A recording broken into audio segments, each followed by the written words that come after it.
সিঁদুর খেলার পরে আমরা সবাই মিলে মাকে নিয়ে বিসর্জনের পথে চললাম। আবারও একটা বছরের অপেক্ষা।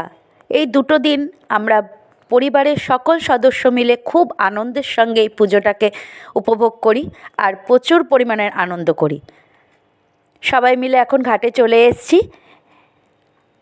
মায়েরও মনটা দেখে মনে হচ্ছে খুবই খারাপ। এখানে কৌশিকীর বাপি মায়ের যত অলংকার আছে সেগুলো সব একে একে এখন খুলবে। মনটা এতটাই খারাপ হয়ে যায় এই সময়টায় যে কিছুই আর ভালো লাগে না। মাকে শুধু বললাম, সকলকে ভালো রেখো, তুমিও ভালো থেকো, আসছে বছর আবার এসো মা। এই বলেই মাকে আমরা বিদায় জানালাম। আমিও আপনাদের বিদায় জানাই এই মিনি ব্লগের মাধ্যমে। সবাই খুব ভালো থাকবেন আর দেখতে থাকবেন কৌশিকীস ডায়েরি।